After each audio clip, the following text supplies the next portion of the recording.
बिस्मिल्लाहिर्रहमानिर्रहीम। अस्सलामुअलैकुम।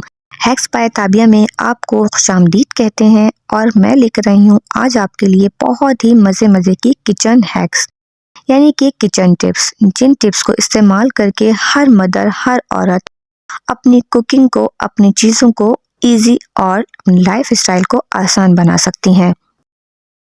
तो चलिए फिर वीडियो को स्टार्ट करते हैं। उससे पहले मेरे यूट्यूब चैनल को सब्सक्राइब करना मत भूलिएगा। तो सबसे पहले मैं आपको बताने वाली हूँ कि करारी करारी गोल्डन ब्राउन प्याज कैसे निकालें सिर्फ 5 मिनट में। तो अगर आप कौरमे के लिए प्याज बनाते हैं तो उसमें 2 इलायचियाँ लाजमी डालें। और प्याज को करारी बनाने के लिए जो एक टिप है वो है मेरी ज़बरदस्त टिप, सॉल्ट। यानी कि अगर आपको अपनी प्याज बहुत ही करारी और जल्दी टूटने वाली, हाथों से टूटने वाली बनानी है तो आप इसमें थोड़ा सा पिंच ऑफ सॉल्ट ऐड करें और देखिएगा कि आपकी प्याज कितनी अच्छी ज़बरदस्त बनती है कि जिसको आप हाथों से चूरा कर लेंगे। तो आपने क्या करना है, अगर कौरमे की प्याज बनाएंगे तो लाजमी इलायचियाँ डालें। अगर कौरमे की प्याज नहीं बनानी, ऐसी प्याज फ्राई करके रखनी है तो आपने डायरेक्ट प्याज उसमें डाल के ऑयल अपने हिसाब से इतना डालें कि प्याज जो है पूरी ऑयल में डूब जाए। और थोड़ा सा नमक ज़रूर डालें जिससे आपकी प्याज बनेगी बहुत ही करारी। और प्याज को गोल्डन ब्राउन करने के लिए आपने बहुत हल्की आंच पे फ्राई नहीं करना है। प्याज को आपने मीडियम से थोड़ी सी हाई फ्लेम पे रखना है, क्योंकि अगर आप इसको बहुत हल्की आंच पे फ्राई करेंगे तो ये गल जाएगी, पक जाएगी, लेकिन आपकी ब्राउन नहीं होगी और ना ही वैसी करारी होगी जैसे आपको चाहिए। ये नरम हो जाएगी और गल जाएगी। तो प्याज को आपने कभी भी बहुत हल्की आंच पे फ्राई नहीं करना, मीडियम से थोड़ी हाई फ्लेम रखनी है, इतनी के भगोने से ऊपर भी ना निकले चारों तरफ से, बस उसके बीच बीच में रहे। इतनी आंच पे आपने प्याज को फ्राई करना है। और ये देखिए मेरी कितनी ज़बरदस्त सी ब्राउन ब्राउन गोल्डन सुनहरी सी प्याज तैयार हो गई है। अब इसको जैसे ही आपकी हल्की हल्की सी गोल्डन ब्राउन होने लगे आपने चूल्हा फ्लेम ऑफ कर देनी है, वरना ये पड़े पड़े और जलती जाएगी ऑयल में, गर्म ऑयल में ये और ज़्यादा ब्राउन होती जाएगी। तो अब इस प्याज को आपने निकाल लेना है। बहुत एहतियात से फ्लेम ऑफ करके आपने प्याज निकाल लें और इसको अच्छी तरह से प्लेट में या जहाँ भी आप रखें उसको फैला दें। इसको फैलाने के बाद थोड़ी देर रेस्ट दें। 5 या 10 मिनट के बाद आप देखें आपकी प्याज कितनी ज़बरदस्त बनी है। ये देखें, आप हाथ से देखें, इसको हाथ से भी आप इसको चूरा करना चाहें तो ये हाथ से भी आराम से पूरी चूरा हो सकती है।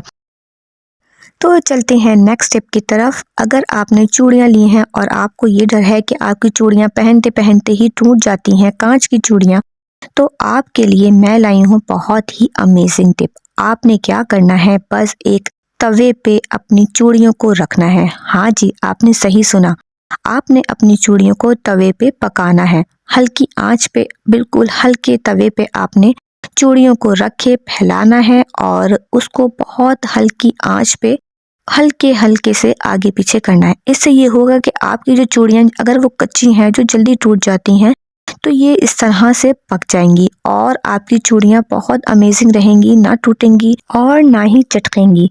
और ये टिप बहुत यूज़फुल है, आप ट्राई करके देखें, इंशाल्लाह आप मुझे दुआएं देंगे। इस टिप से आप अपनी चूड़ियों को लॉन्ग लास्टिंग रख सकते हैं। आपकी चूड़ियाँ चलेंगी बहुत सालों अरसे तक।